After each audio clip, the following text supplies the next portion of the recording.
So I'm just going to let you know that this is going to be a little awkward and probably not that funny. I got my beer. Thank you, Janetta, for starting off the night with having a drink in your hands.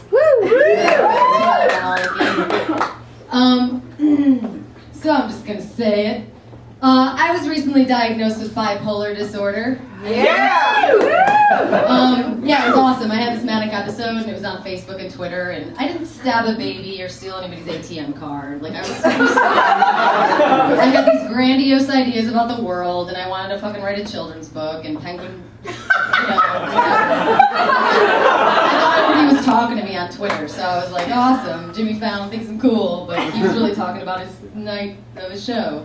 But so I had this manic episode on Twitter and Facebook, lost all my friends, awesome, and but what really pisses me off about it is that Charlie Sheen has this fucking Facebook and Twitter, and he gets a fucking world tour, he gets fucking coffee mugs and t-shirts, and I'm stuck with the fucking 92 Honda Civic, because my mom I have -2 friends, and my boyfriend breaks up with me on Facebook.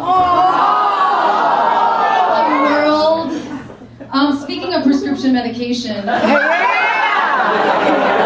know, these prescription medication commercials are fucking ridiculous. Like, come on. Like, there's the fucking guy, the salt and pepper husband dude, you know, the salt and pepper haired guy with his fucking wife swinging on the swings, and the lady gardening with their fucking grandmother. It's like, lady, look. This is not what the fucking real shit is. It's like, show the girl in her kitchen trying to figure out which fucking ice cream to eat. The reruns of Three's Company and fucking Golden Girls that she's watching at 3:30 at night. Show that shit, AstraZeneca. I wrote on my hand so I can remember what I wanted to talk about. Oh, what the funny thing is about prescription medication commercials too is like, my mom, I'm from Chicago, and my mom calls me and she's like, yeah, because my dad watches the prescription medications, like it's like old, like, fucking sitcoms or something.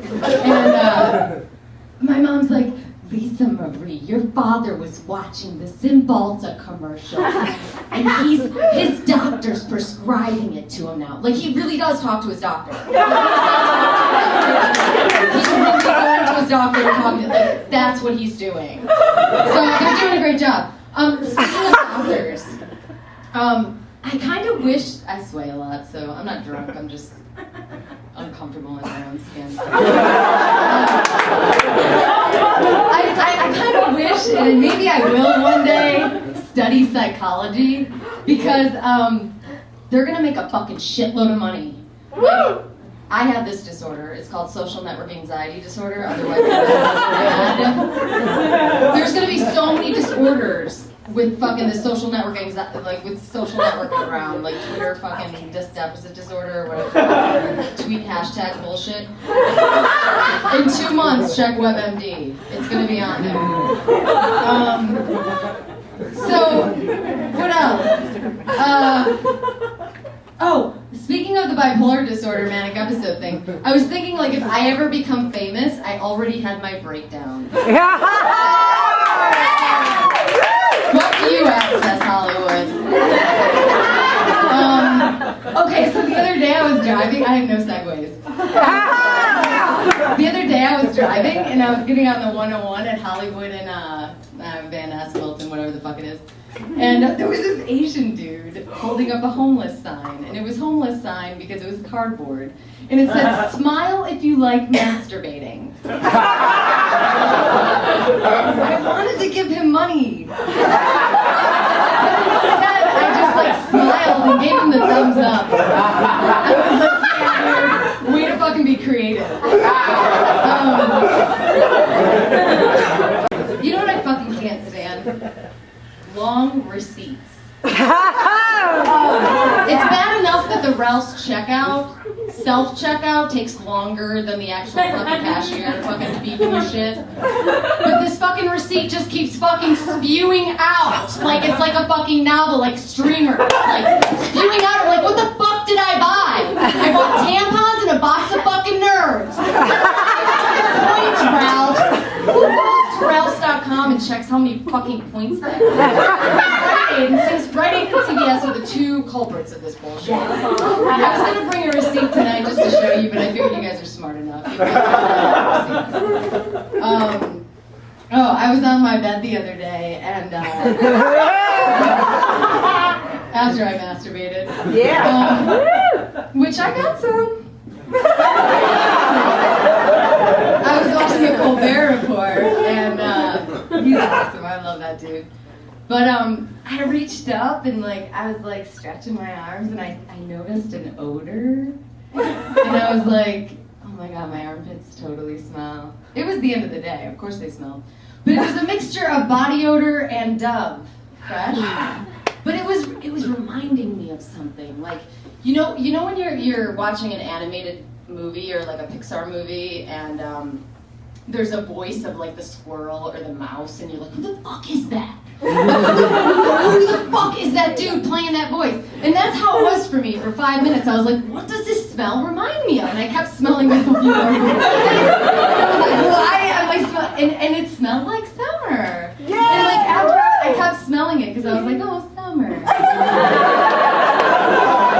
Thank you for laughing.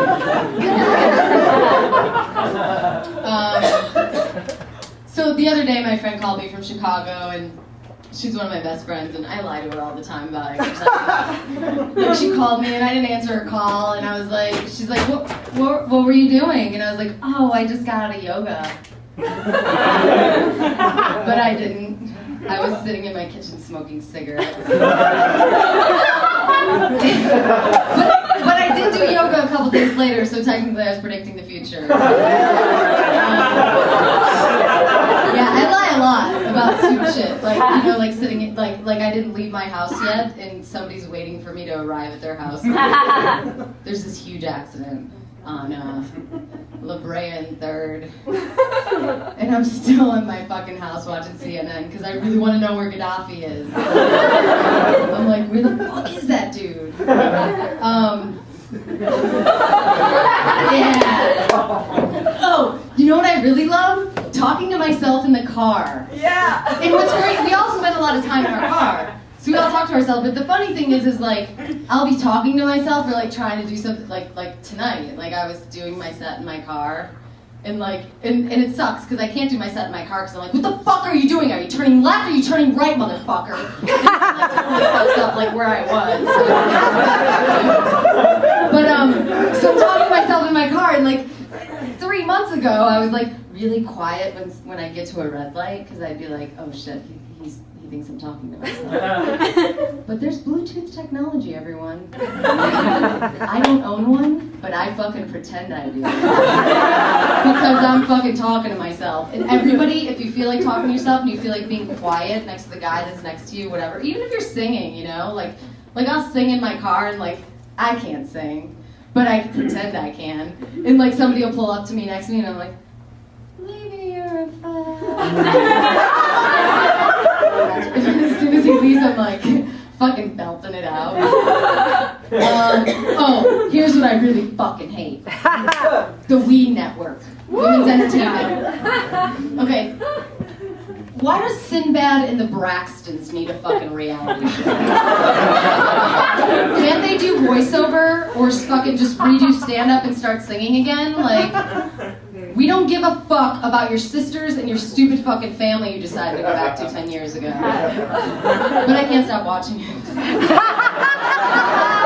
gotta admit, it's fucking too addicting.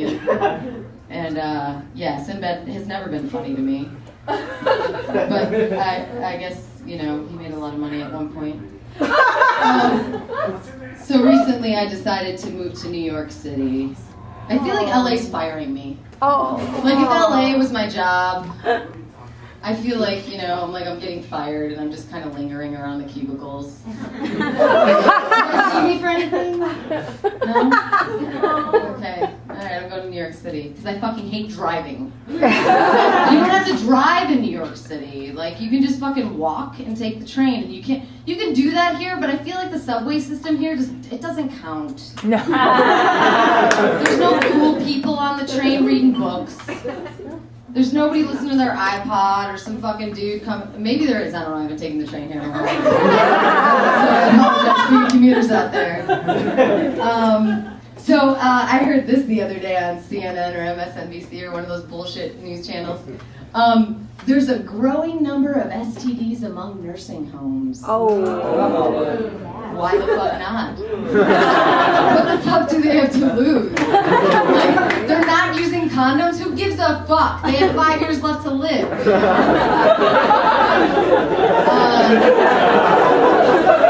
But, you know, for those people under 55, please use protection. But I imagine in the future, like, STDs won't exist because we'll all be in space, and for some scientific reason, we won't transpire or transact STDs. That was something I came up with on the ride here. I was like, if there was a future that existed in space, we wouldn't get, like, diseases and shit.